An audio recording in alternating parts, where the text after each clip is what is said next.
কোমল বিছনাত শুবলৈ পাইছে যে সেইকাৰণে তাই যেতিয়াই তেতিয়া শুই থাকিবলৈকে মন যায়। মা কি হ'লনো বুলি ক'বলৈ আহিছ? মাৰ ঘৰত এনেকুৱা এখন বিছনাত শুই পাইছিলি নে জীৱনত কেতিয়াবা? হা, কাম কেইটা কৰি ভাত পানীকেইটা তাইক খুৱাই একেবাৰে নিজকে একেবাৰে গোটেইজনী মহাৰাণী বুলি ভাবিলে নেকি ঠিক নাই। আহি একেবাৰে বিছনাত পৰি আছেহি আৰু কাম নাই। হা, মই মানা কৰিছিলোঁ নে নাই যে দিনত নুশুবি বুলি? হা, এই দিনত বিছনাখন শুই লৈ গা পা নোধোৱাকৈ আকৌ ভাত পানী লাগিবি? হা, চোৱা লাগিব, গম পাওঁ নে নাপাওঁ তই? তেনেকৈ চোৱা নিকা নামানি তই বিছনাখন লেবাই ভাত বনাই আমাক খুৱাই পেলাই পাপ যাব বিচাৰিছ আমাক? হা, মা মই কাম বনবোৰ কৰি আজৰি হৈহে অকণমান বিছনাত পৰিছিলোঁ আৰু বিছনাখনত শুলেওনো কি চোৱা হৈ যায়। চুপ থাক, একদম চুপ। মই মানা কৰিছোঁ নহয়, চাই ল'বি। আজিৰ পৰা তই যদি দিনতে বিছনাখনত শুৱ নহয় তেতিয়াহ'লে মই বাবাৰ আগত কৈ তোৰ কি গতি কৰিম চাই থাকিবি। তাতেও মানুহজনী চকু ফুৰি থাকে। কি যে কৰিম নহয়, বোৱাৰী হ'লো বুলি কি অকণমান শুবও নোৱাৰিম নে? নিজেতো যেতিয়াই মন যায় তেতিয়াই শুই থাকে ন। কি হ'ল তোমাৰ কি চোতালখন সাৰোঁতে কিমান সময় লাগে? হা, অকণমান সময় লাগিবই দিয়কচোন মা। আগফাল পিছফাল গোটেইখিনি সাৰিব লাগে, অকণমান সময় কেনেকেনো নালাগিব বাৰু? অথনিৰ পৰা যে দেউতাৰাই চাহ কৈ চিঞৰি আছে, তই শুনিছনে নাই? হা, চাহ কাপ বনাই দিবলৈ তোৰ ইমান সময় লাগে? হা, নে গপঠেই থাক? হা, কাম কৰিব লাগে বুলি ভাও দেখুৱাই থাক? লাহে লাহে সাৰি চোতালখন সাৰি আছো বুলি ব্যস্ত দেখুৱাবলৈ আহিছ? হা, সোনকালে সাৰি চাহ বনাই লৈ আন, ইমানকৈ চিঞৰি থাকিব লাগে। আগতে কাৰোবাৰ মুখত কোৱা শুনিছিলোঁ বোলে বোৱাৰী হ'লে খোজে প্ৰতি অপৰাধ। সঁচাকৈ আজি ময়ো অনুভৱ কৰিছোঁ, এই মানুহজনীয়ে মোক প্ৰতিটো খোজতে অপৰাধ দেখুৱাই থাকে। আৰু চাহ একাপ নিজৰ মানুহজনৰ সৈতে বনাই খালে হয়নো কি? মই এইখন ঘৰত অহাৰ পৰা আজিলৈকে পানী এগিলাচো লৈ খোৱা নাই। ইমানখিনি মই কৰি দিয়াৰ পাছতো কোনোদিন মোক এষাৰ ভাল মাত দি নাপালে। সদায় কেৱল মোৰ বদনাম, ঘৰে পৰে সকলোতে বদনাম আৰু বদনাম। কামকেইটা কৰি যেন তেনে আজৰি হ'লো, যে মালে ফোন এটাকে কৰিলোঁ। আজি 3 দিনমানেই হ'ল ফোন কৰি খবৰ এটাও লোৱা নাই। মায়ে চাগে কি ভাবিছে ঠিক নাই। কিনো কৰি আছে জানো, ফোনটোও ৰিচিভ কৰা নাই। কামত ব্যস্ত হৈ আছে চাগে। বাহ, তই ঘৰৰ কাম বন বাদ দি ফোনত কাৰ লগত কথা পাতি আছ? হা, কোনোবা নতুনকৈ পতালি নেকি? মা আপুনি এইবোৰ কি কৈছে? মই কাম বনবোৰ আজৰি কৰি পেলাইহে মালৈ ফোন এটা কৰিছোঁ। 3 দিনমানেই হ'ল, মাৰ খবৰ এটাও লোৱা নাই। চুপ থাক, কথা ক'বলৈ আহিছ? মাৰলৈ ফোন কৰিছ? মাৰলৈ ফোন কৰিছোঁ বুলি কাৰ লগত কথা পাত ঠিক নাই। সময় উলিয়াই তই মোবাইলটোত লাগি থকা বাহিৰে তোৰ বেলেগ কাম কি আছে? হা, বাবা এইজনী ঘৰৰ কাম বনবোৰ মোক কৰিবলৈ দি তাই অকল মোবাইলটোতে ব্যস্ত হৈ থাকে। মোবাইলত কাৰ লগতনো কথা পাতে পাত্তা নাই। এনি টাইম খালি মোবাইলটো কাণতে লৈয়ে থাকে। মই যে আৰু এই কৈ মই মনাব নোৱাৰা হৈছোঁ বুজিছনে? বোলো মোবাইলটো বৰ কৈ নালাগিবি, ঘৰৰ কাম বনত মন দে। আৰে ঘৰৰ কাম বন মই বুঢ়ীজনীয়ে কৰিব লাগে, আৰু এইজনীয়ে এজনী অকল মোবাইল পিটিকাৰ বাহিৰে তাই একো কামেই নাই। নন্দিনী, তুমি ঘৰৰ কাম বন নকৰা? হা, এই বয়সত মাৰ হতুৱাই কাম কৰাইছা আৰু তুমি মোবাইলত লাগি থাকা? মই তোমাক এনেকুৱা বুলি কেতিয়াও ভবা নাছিলোঁ। মই ভবা নাছিলোঁ যে এইখন ঘৰত মোৰ অনুপস্থিতিত তুমি মোৰ মা দেউতাৰ লগত এনেকুৱা কৰিবা। নকবি আৰু বোপাই, দিনৰ দিনটো কাম বন কৰি পেলাই মই মৰিছোঁ, আৰু তাই অকল শুই বহি মোবাইল পিটিকাৰ বাহিৰে বেলেগ কাম একো নাই। ক'লো নহয়, একোৱেই নাই। মা আপুনি কিয় মিছা মাতিছে? ঘৰখনৰ সকলোবোৰ কামচোন ময়ে কৰোঁ। আজৰি হোৱাৰ পাছতহে মই মোবাইলটো অকণমান চাওঁ। আপুনি কিয় এনেকৈ মিছা মাতিছে? ইমান দিনৰ মূৰত মানুহজন ঘৰলৈ আহিছে, আপুনি কিয় মোৰ কথা মিছাকৈ কৈছে? চোৱা, মই সঁচাকৈ কৈছোঁ, মই ঘৰৰ সকলো কাম বন কৰোঁ। মই মাক একোৱে কৰিবলৈ নিদিওঁ।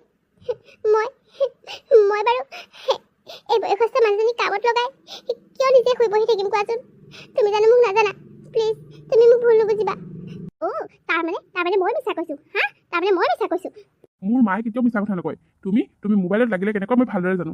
মোবাইলত লগাৰ জহত তুমি সকলো কাম বাদ দি নিজৰ মোবাইল পিটিকি থকাত ব্যস্ত হৈ থাকা। গম পালোঁ মই। তোমাৰ এইটো স্বভাৱ যদি সলনি নহয় তোমাক মই কি কৰিম চাই থাকিবা। মানুহজন ইমান দিনৰ মূৰত ঘৰলৈ আহিছে, আপুনি বাৰু কিয় মিছা কথা ক'লে? মই কেতিয়া কি কাম নকৰাকে থাকোঁ ঘৰৰ, কওকচোন মা।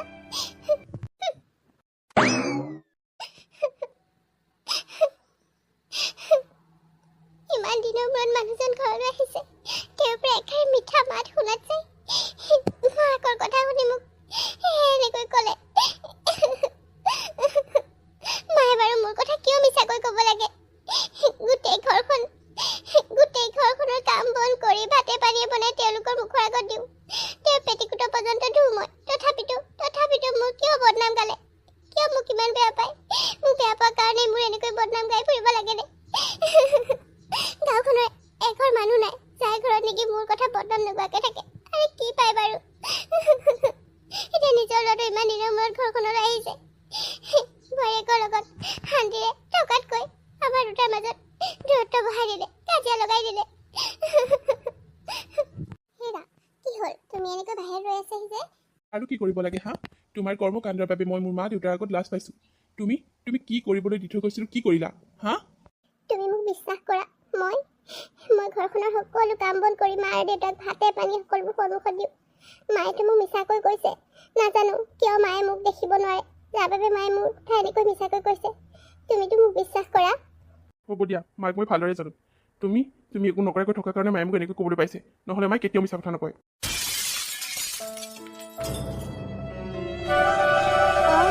মহাৰাণী মানে এতিয়ালৈকে শাককেইডাল মানে বাচিয়ে খোৱা নাই হা? ঐ, কেতিয়া বনাবি তই? মোৰ ছোৱালীজনী এতিয়া ঘৰ পাবহি।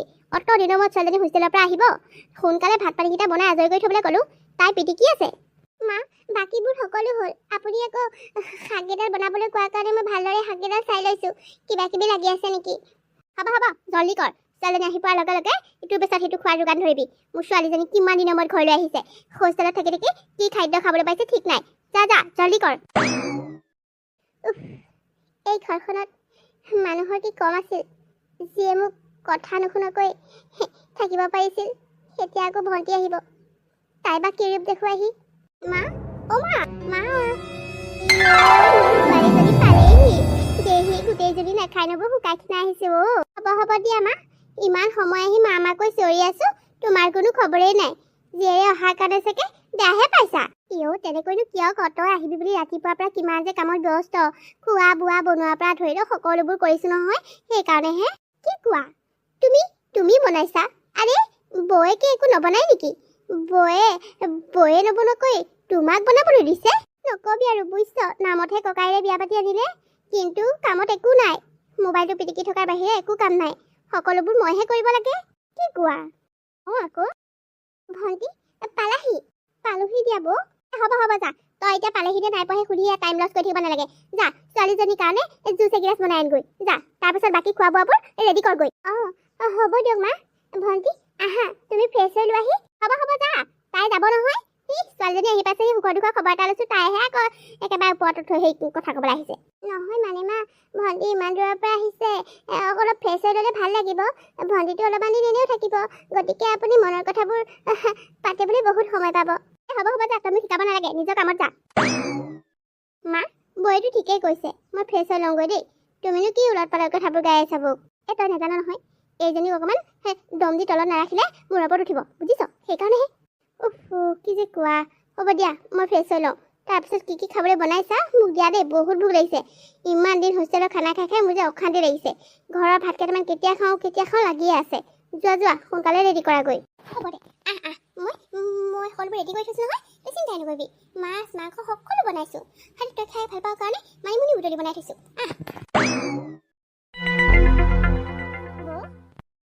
ভণ্টি কোৱাচোন, কি হ'লনো? মানে বৌ, হোষ্টেলৰ পৰা অনা মোৰ কাপোৰ অলপ ধুব আছিল, ধুই দিবা নেকি প্লিজ? মই মানে বৰ এটা কাপোৰ ধুই ভাল নাপাওঁ। লৈ আহাগে আকৌ, সেইটো সুধিবলগীয়া কথা নে? নবৌকজনী থাকোঁতে বাৰু নন্দীজনীয়ে বাৰু কাম কৰিব লাগেনে? যোৱা, মই ধুই দিম, লৈ আহাগৈ যোৱা। থেংক ইউ বৌ, থেংক ইউ ছ' মাছ। কি যে কথা কোৱা আৰু, ঘৰৰ মানুহক কাম এটা কৰিলে এনেকৈ থেংক ইউ কয়নে বাৰু? যোৱা, সোনকালে লৈ আনাগৈ, সোনকালে ধুই দিলেহে শুকাব সোনকালে। ৰ'বা, মই এতিয়াই লৈ আহিছোঁগৈ। আৰে মা, কি হ'ল? তুমি দেখোন অকল টিভিকে চাই থাকা, তোমাৰ আৰু বেলেগ কাম নাই নেকি? তুমিচোন কৈছিলা ঘৰখনৰ সকলো কাম তুমিয়ে কৰা, বৌয়ে একোৱে নকৰে। কিন্তু এয়া কি, সম্পূৰ্ণ বিপৰীতচোন তোমাৰ কথাটো। বৌয়ে দেখোন ঘৰৰ সকলো কাম বন কৰে আৰু তুমিহে টিভি চাই থাকা। তুমি মানে মোক মিছা মাতিলা ন, বৌয়ে অকল মোবাইল পিটিকি থাকি কাম নকৰে বুলি? ইজনী মনে মনে কথাটো ক, ইমান ডাঙৰকৈ নিচিঞৰিবি। কি মনে ক'ব লাগে আকৌ? এইবোৰক এনেকেই দমাই ৰাখিব লাগিব। বেছি মূৰৰ ওপৰত উঠালে পিছত নিজৰে কাল হ'ব, বুজিলি? সেইকাৰণে এইজনীক অকণমান মই দমাই ৰাখোঁ। আৰু তুমি সেইকাৰণেই মানে দাদাক সঁচাই মিছাই লগাই বৌৰ লগত কাজিয়া লগাই থৈছা, যাৰ বাবে আজি ইমান দিনে বৌ আৰু দাদাৰ মাজত মাতবোল নাই, নহয়নে? মাতবোল থাকক নাথাকক কি দৰকাৰ পৰিছে? মুঠৰ ওপৰত বোৱাৰী সদায় বোৱাৰীয়েই। তাই আমাৰ কথা মতে চলিব লাগিব। বেছি মূৰৰ ওপৰত উঠালে মূৰৰ ওপৰত উঠি নাচিব, বুজিছ? তয়ো ইমান তাইক বৰ মৰম সাদৰ কৰি থকাৰ কোনো প্ৰয়োজন নাই। কি দৰকাৰ পৰিছে এইবোৰক? বেছি মৰম কৰিলে এইবোৰে চল পায়। হয় নেকি মা? তাৰমানে তোমাৰ আচল ৰূপটো এইটোহে? আৰে বাবা তই? মই কি হ'ল মোক দেখি আচৰিত হৈছা নেকি আজি আজি মই নক'লোঁ নহয় তোমাৰ এই আচল ৰূপটো চাবলৈ মই লুকাইহে আছিলোঁ কি আচল ৰূপৰ কথা ক'বলৈ আহিছ কি আচল ৰূপ মা অভিনয় নকৰিবা তুমি তুমি কিয় বৰ কথা মিছাকৈ কৈ পেলাই দাদাৰ লগত কাজিয়া কৰিছিলা হা তুমি প্ৰথমতে কওঁতে যে বৰ কথা ময়ো বিশ্বাস কৰিছিলোঁ কিন্তু ঘৰলৈ অহাৰ পিছত যেতিয়া তোমাক মই উল্টাকৈ দেখিলোঁ নহয় তেতিয়াই গম পালোঁ তুমি যে এইবোৰ বৰ কথা মিছামিছিকৈ লগাই থাকা আৰু ঘৰখনৰ সকলো কাম বন কৰি সকলোৰে ভাতে পানীয়ে বনাই সন্মুখত দিয়া মানুহজনীক তুমি ইমান বেয়াকৈ ক'বলৈ বেয়া নালাগিল সীমা তুমি মোৰ মানুহজনীৰ লগত ইমান বেয়া ব্যৱহাৰ কৰিলা ইমান মিছা কথা ক'লা মই তোমাৰ কথাত বিশ্বাস কৰি মই নন্দিনীক আজি ইমান দিনে মাতবোল কৰা নাই কেৱল তোমাক বিশ্বাস কৰি সপোনতো ভবা নাছিলোঁ তুমি এজনী মাক হৈ এনেকৈ মিছা কথা ক'বা বুলি আৰে তুমি নন্দিনীক কি বেয়া পোৱা যাৰ বাবে তুমি নন্দিনীৰ কথা এনেকৈ মিছা মিছিকৈ গাই ফুৰা ঘৰততো বাদেই গোটেই গাঁওখনতে তুমি তাইৰ বদনাম গাই ফুৰা তাই একো নকৰে বুলি কিয় মা কিয় মই বাহিৰত থাকিলোঁ বুলি তুমি এইকণ সুবিধা লৈ কিয় মোৰ মানুহজনীক ইমান অত্যাচাৰ কৰিলা কোৱা আৰে তহঁতে কথাবোৰ নুবুজ কিনো ডাঙৰ কামটো কৰিলোঁ এইবোৰক বেছিকৈ মৰম দিলে চল পায় সেইকাৰণেহে হ'ব মা বেছি কথা নক'বা আজি বৌ এখন ঘৰৰ বোৱাৰী কাইলৈ ময়ো এখন ঘৰত বোৱাৰী হ'মগৈ মোৰ শাহুৱে যদি মোৰ লগত এনেকুৱা ব্যৱহাৰ কৰে তেতিয়া তোমাৰ কেনেকুৱা লাগিব ভণ্টিয়ে ঠিকেই কৈছে তুমি এনেকুৱা কৰিব নালাগিছিল নন্দিনীৰ লগত তুমি বহুত বেছি অন্যায় কৰিছা তুমি এজনী নাৰী হৈ অন্য এজনী নাৰীক কেনেকৈ এনেকুৱাখিনি কৰিব পাৰা হা আজি ভণ্টিয়ে মোক নোকোৱা হ'লে মই যে সদায় তোমাকেই বিশ্বাস কৰি থাকিলোহেঁতেন আৰু নন্দিনীৰ ওপৰত মোৰ সদায় খঙে উঠি থাকিলহেঁতেন তাৰমানে এইবোৰ কথা তই লগাইছ ককাইৰক নহয় জানো লগাবলগীয়া কি আছে মা নিজ চকুৰে যি দেখিলোঁ শুনিলোঁ সেই সকলোবোৰ দেখি শুনি দাদাক মই এইখিনি কথাটো কোৱাটো প্ৰয়োজন বুলি ভাবিলোঁ সি তথাপিও বিশ্বাস নকৰে মোৰ কথা সেইকাৰণে আজি তাক মই মনে মনে তোমাৰ কথা শুনিবৰ কাৰণে ঘৰতে লুকুৱাই ৰাখিছিলোঁ আৰু সি নিজ মুখে নিজ কাণেৰে আৰু চকুৰে দেখিলে শুনিলে তোমাৰ সকলো কথা গম পালে এতিয়া আৰু তোমাৰ সেই চাল চতুৰি কথাত আমি বিশ্বাস নকৰোঁ মা মই তোমাক কেতিয়াও ক্ষমা নকৰোঁ তুমি এনেকুৱা কৰিবা বুলি মই কেতিয়াও ভবা নাছিলোঁ তোমাক মই কেতিয়াও ক্ষমা নকৰোঁ আৰু ময়ো নকৰোঁ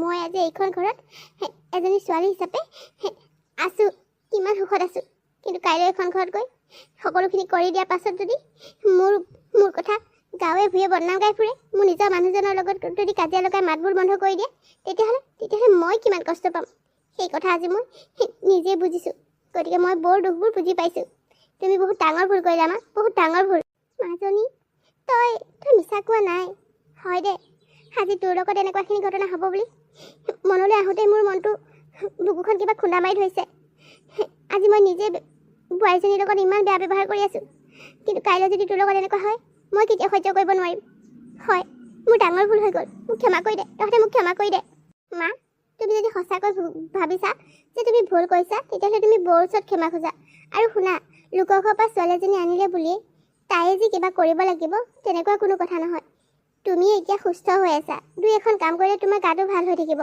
বৌৰ লগত দুই এটা কামত তুমি সহায় আগবঢ়াবা বৌয়েনো অকলশৰে কিমান কাম কৰিব মাজে মাজে তুমিও দুই এটা কাম কৰি দিলে বৌও ভাল পাব তই ঠিকেই কৈছ মাজনী মই আৰু আগৰ দৰে নাথাকোঁ মই নন্দিনীক কামত সহায় কৰি দিম আৰু মই তাইক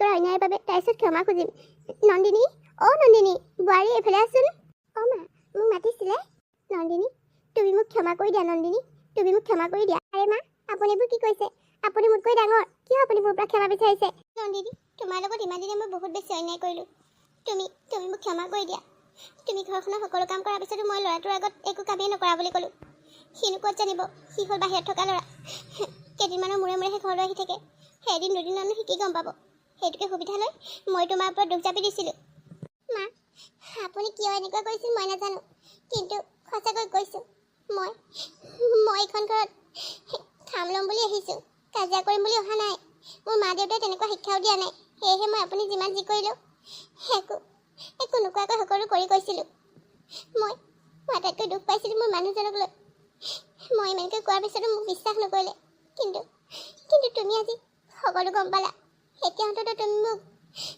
ভুল নুবুজিবা মই যি কৈছিলোঁ তোমাক সঁচাকৈ কৈছিলোঁ নন্দিনী তুমি ঠিকেই কৈছা মই তোমাক ভুল বুজিলোঁ আই এম ছ' চৰি তুমি পাৰিলে মোক ক্ষমা কৰি দিবা মই তোমাৰ কথাত বিশ্বাস নকৰিলোঁ মই মোৰ মাক বিশ্বাস কৰিলোঁ কিন্তু ভবা নাছিলোঁ মোৰ মায়ে যে এনেকুৱা কৰিব বুলি কেতিয়াও ভবা নাছিলোঁ কোন সন্তানেনো মাকে কথা বেয়াকৈ ভাবিব পাৰে কোৱা সেইবাবেহে মই হ'ব দিয়া, আজি অন্ততঃ তুমি সঁচাটো গম পালা। মোৰ মনটো যে এতিয়াহে ভাল লাগিছে। ভণ্টি, মই সেইটো ৰুমৰ পৰা সকলোবোৰ দেখি আছিলোঁ। এয়া কেৱল সম্ভৱ হ'ল তোমাৰ বাবে। আজি যদি তুমি মোৰ হৈ এষাৰ নামাতিলা হয়, হয়তো গোটেই জীৱন মই এইখন ঘৰত এনেদৰেই দিন পাৰ কৰিবলগীয়া হ'লহেঁতেন। বৌ, এয়া মোৰ কৰ্তব্য। আজি মই এইখন ঘৰৰ ছোৱালী, কাইলৈ আন এখন ঘৰৰ ময়ো বোৱাৰী হ'ম। মোৰ লগতো যদি এনেকুৱা কৰে, তেতিয়া মোৰ তোমাৰ দৰে অৱস্থা নহ'ব জানো? মই নিজৰ ঘৰখনত মোৰ বৌজনীক কষ্টত থকাটো কেতিয়াও নিবিচাৰোঁ। মই যেতিয়া গম পালোঁ মায়ে সকলোবোৰ মিছা কৈছে বুলি, মই দাদাক প্ৰমাণ দিলোঁ। বৌ, এতিয়া আৰু চিন্তা নকৰিবা। তোমাৰ লগত এইখন ঘৰত কোনেও একো অন্যায় কৰিব নোৱাৰে। নন্দিনী, তোমাক আৰু মই কেতিয়াও কষ্ট নিদিওঁ। তোমাৰ কথা মই আৰু কেতিয়াও বিশ্বাস নকৰাকৈ নাথাকোঁ। তুমি মোক ক্ষমা কৰি দিয়া নন্দিনী। বোৱাৰী, ময়ো কথা দিলোঁ, কেতিয়াও আৰু তোৰ কথা মই বদনাম নাগাওঁ। মই ঘৰৰ কামত তোক সহায় কৰি দিম। সদায় দুইজনী মিলিজুলি থাকিম। মোক ক্ষমা কৰি দিব পাৰিবিনে বোৱাৰী? কিয়নো নোৱাৰিম। সকলোৱে নিজৰ দুখটো বুজি পাইছে যেতিয়া মইনো বাৰু কিয় নোৱাৰিম? মইতো কাৰো লগত কাজিয়া লাগিম বুলি অহা নাই, সকলোৰে লগত মিলা প্ৰীতিৰে থাকিম বুলিহে আহিছোঁ। ঠিকেই কৈছা বৌ। এজনী বোৱাৰী নতুন ঘৰখনলৈ কিমান যে আশা, কিমান যে হেঁপাহ লৈ যায়। সেইখন ঘৰত যদি মৰম নাপায়, মনটো ভাগি যায়। আৰু সেই ঘৰখনত যদি মৰম পায়, তেতিয়া বোৱাৰীজনী মাকৰ ঘৰখনলৈ কেতিয়াও মনত নপৰে, নহয়নে বাৰু বৌ? হয় দিয়া ভণ্টি, তুমি ঠিকেই কৈছা। এজনী ছোৱালী আন এখন ঘৰত বিয়া হৈ যোৱাৰ পাছত মনটো কেনেকুৱা হৈ থাকে সেয়া কেৱল ছোৱালীবোৰেহে বুজি পায়। আৰু তাৰ পাছতো যদি শহুৰেকৰ ঘৰখনৰ মৰম নাপায়, সেনেকৈ কেটেৰা জেঙেৰা শুনিবলৈ পায়, তাৰ সমান কষ্টকৰ হয়তো একোৱেই হ'ব নোৱাৰেও। হয়ো, মই এজনী নাৰী হৈ সেই সকলোখিনি ময়ো পাই আহিছিলোঁ। মই কেনেকৈ পাহৰিলোঁ যে মই এগৰাকী নিজে নাৰী হৈ আন এজনী নাৰীৰ কষ্টখিনি বুজি নাপালোঁ। সঁচাকৈ মোৰ দৰে বহুত শাহুৰ বাবে বোৱাৰীবোৰে কষ্ট পাইছে। বোৱাৰীবোৰে কষ্ট পাইছে। বহুত ডাঙৰ ভুল হ'ল মোৰ, বহুত ডাঙৰ ভুল হ'ল। এনেকুৱা ভুল আৰু মই জীৱনত কেতিয়াও নকৰোঁ। বোৱাৰী, আজিৰ পৰা তোক মই মাজনীৰ দৰে মৰম কৰিম, নিজৰ ছোৱালীৰ দৰে। মই আৰু তোক কেতিয়াও অন্যায় নকৰোঁ, কেতিয়াও নকৰোঁ। হ'ব দিয়ক মা, আজিহে মোৰ মনটো পাতল লাগিছে। নহ'লে সদায় বুকুখনত এটা দুখে খুন্দা মাৰি ধৰি থাকে। মোৰ মানুহজনী মোক বুজি নাপায়, মোৰ ঘৰখনে মোক বুজি নাপায় বুলি। কিন্তু আজি সেই দুখৰ চপৰাটো যেন ভাঙি চিঙি শেষ হৈ গৈছে। এতিয়াহে মোৰ মনটো পাতল লাগিছে।